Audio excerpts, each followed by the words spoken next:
حضرت ابراہیم علیہ السلام کے بیٹے حضرت اسماعیل علیہ السلام.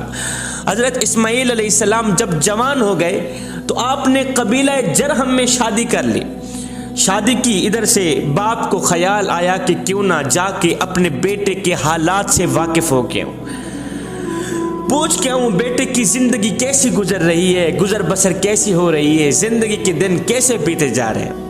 حضرت ابراہیم علیہ السلام اپنے بیٹے کے گھر آئے, بیٹے کو گھر میں نہ پایا. اس وقت حضرت اسماعیل علیہ السلام کہیں شکار کو گئے ہوئے تھے, آپ کی بیوی گھر میں موجود تھی. حضرت ابراہیم علیہ السلام نے پوچھا زندگی کے دن کیسے گزر رہے ہیں, زندگی کے لمحے کیسے بیتے جا رہے ہیں, حالات کیسے گزر رہے ہیں. بیوی ناشکری تھی, پہلی بیوی حضرت اسماعیل علیہ السلام کی, اللہ کے نبی کی بیوی ناشکری تھی. کہنے لگی کوئی حال نہیں, نہ پیسہ ہے, نہ دولت ہے, نہ امیری ہے, روزانہ طرح طرح کی مصیبتوں کا سامنا کرنا پڑتا ہے, طرح طرح کی آزمائشوں کا سامنا کرنا پڑتا ہے, روزانہ طرح طرح کی پریشانیوں کا سامنا کرنا پڑتا ہے. میرا شوہر جو ایک دن شکار کو جاتا ہے دوسرے دن جاتا ہی نہیں, دوسرے دن مجھے بھوکا رہنا پڑتا ہے, صبح کو کھاتی ہوں شام کے لیے نہیں ہوتی, شام کو کھاتی ہوں صبح کے لیے نہیں ہوتی. ناشکری کرنے لگی. آپ علیہ الصلوۃ والسلام جان گئے, حضرت ابراہیم علیہ السلام جان گئے کہ یہ ناشکری عورت میرے بیٹے کے قابل نہیں, میرے بیٹے کے لائق نہیں. عام طور پر عورتوں میں یہ مرض پایا جاتا ہے, یہ بیماری پائی جاتی ہے کہ وہ شوہر کی ناشکری کرتی رہتی ہیں. پیسہ ملے, دولت ملے, عمدہ کھانے ملے, عمدہ کپڑے ملے, آئی فون بھی مل جائے آج کل کی عورتوں کے لیے, سب کچھ ملے پھر تو ٹھیک ہے, راحت ملے, سکون ملے, سب کچھ گھر میں شوہر میسر کرتا ہے.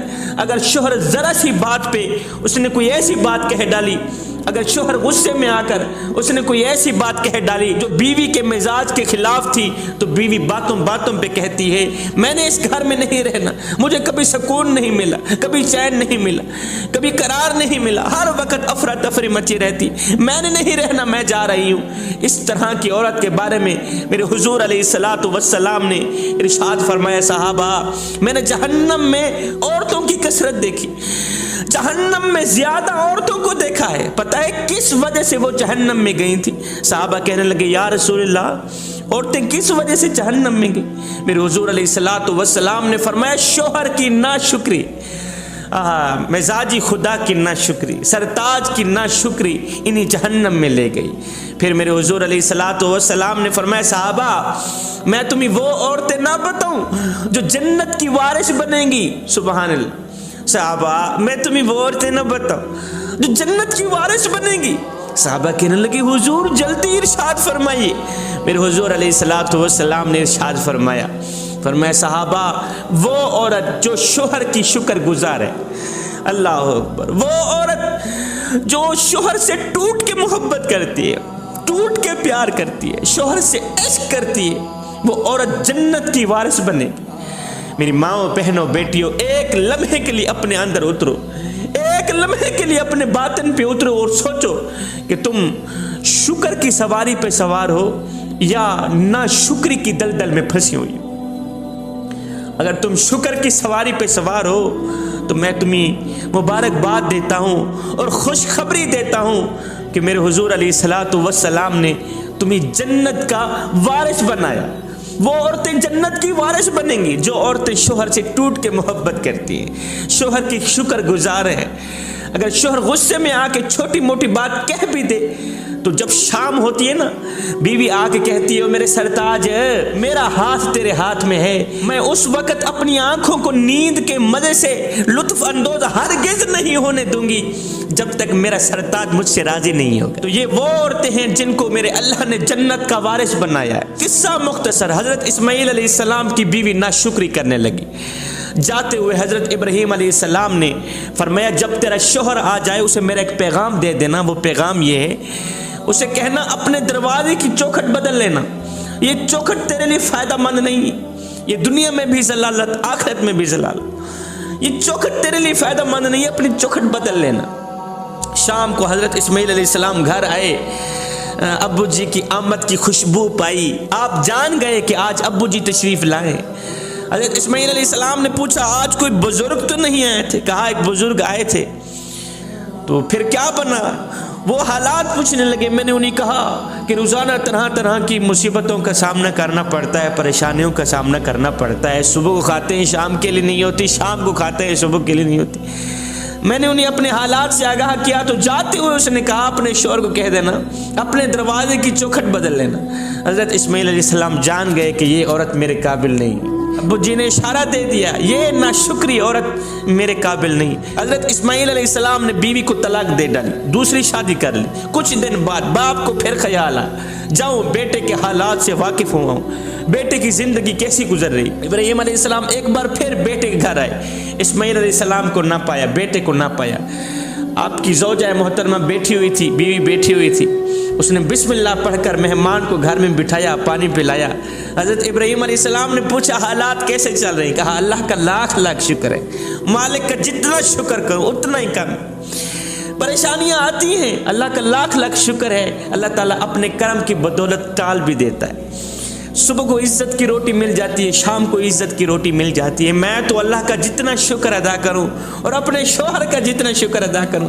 بیچارہ صبح جاتا ہے, میرا شوہر بیچارہ بڑا محنتی ہے, صبح کو جاتا ہے شکار کرنے کے لیے, شام کو گھر آتا ہے. اللہ جس حال میں رکھے بابا جی, اللہ جس حال میں رکھے اللہ کا لاکھ لاکھ شکر ادا کرنا چاہیے. جاتے ہوئے حضرت ابراہیم علیہ السلام نے فرمایا شام کو جب تیرا شوہر آ جائے تو اسے کہنا کہ اپنے دروازے کی چوکھٹ محفوظ کر کے رکھنا. یہ چوکھٹ تیرے لیے اچھی ہے, دنیا میں بھی اچھی, آخرت کے لیے بھی اچھی. یہ محفوظ کر کے رکھ. یہ چوکھٹ دنیا میں بھی فائدہ مند, آخرت میں بھی فائدہ مند. میرے حضور علیہ الصلوۃ والسلام نے فرمایا 3 چیزیں انسان کو ایمان سے دور کر دیتی ہیں. ایک, اسلام کے جاتے رہنے کا کوئی خوف و خطرہ محسوس نہ کرنا. دوسرا, اہل اسلام پر ظلم کرنا. تیسرا, ناشکری. ناشکری چاہے مرد کی ہو چاہے عورت کی ہو. یہ 3 چیزیں ایسی ہیں جو انسان کو ایمان سے محروم کر دیتی. مرد اللہ کا شکر گزار بنے اور عورت مرد کی شکر گزار بنے, عورت اپنے شوہر کی شکر گزار بنے. عقل مند انسان, اچھا انسان عورت میں 4 چیزیں دیکھتا ہے, 4 چیزیں چاہتا ہے. وہ چاہتا ہے عورت میں یہ 4 کمالات پائے جاتے ہیں. پہلی چیز, عورت کے دل میں نیکی ہو, عورت کی آنکھوں میں حیا ہو, عورت کے ہاتھ میں کام ہو اور عورت کی زبان پر شکر گزاری کے الفاظ جاری ہیں. ایک بزرگ کے دل کا آپریشن ہوا نا تو 10 دن تک ہاسپٹل میں پڑا رہا, ہسپتال میں پڑا رہا. 10 دن کے بعد ڈاکٹر صاحب نے 5 لاکھ روپیہ بل بھیج دیا. بابا جی نے جیسے ہی 5 لاکھ کا بل دیکھا تو زاروں کا تار رونے لگ گئے, تڑپنے لگ گئے, چیخ اٹھے. ڈاکٹر صاحب دوڑ کر باہر نکلے. کیا ہو گیا؟ کسی نے کہا جی بابا جی نے 5 لاکھ کا بل دیکھا ہے, زاروں کا تار رونے لگ گئے. ڈاکٹر صاحب نے کہا بابا جی مجھے لگتا ہے آپ غریب زیادہ ہیں, کوئی بات نہیں تھوڑا بل کم کر دیتے. بابا جی نے کہا ڈاکٹر صاحب یہ 5 لاکھ کیا ہیں, اللہ کا دیا سب کچھ ہے, میں تو 10 لاکھ دینے کے لیے بھی تیار ہوں, میں تو 10 لاکھ دینے کی استطاعت بھی رکھتا ہوں, یہ 5 لاکھ میرے لیے کیا ہے. ڈاکٹر صاحب نے کہا بابا جی جب آپ ہیں بھی امیر, جب آپ پیسوں والے, فیکٹریوں کے مالک, آپ پیسوں کے مالک, آپ جائیداد کے مالک, آپ امیر, آپ دولت مند, آپ بابا جی جب آپ ہیں بھی امیر 10 لاکھ دینے کے لیے تیار ہیں, پھر 5 لاکھ کا بل دیکھ کر زاروں کا تار کیوں رونے لگ گئے ہیں؟ یہ سن کر بابا جی نے کہا ڈاکٹر صاحب 5 لاکھ کا بل دیکھ کر رو اس لیے رہا ہوں, تڑپ اس لیے رہا ہوں, میں سوچ رہا ہوں کہ تو نے 10 دن تک میرے دل کی رکھوالی کی ہے, بل 5 لاکھ روپیہ مانگ لیا ہے. افسوس کہ جس مالک نے ساری زندگی میرے دل کی رکھوالی کی ہے اس کا تو شکریہ بھی ادا نہیں کر سکا.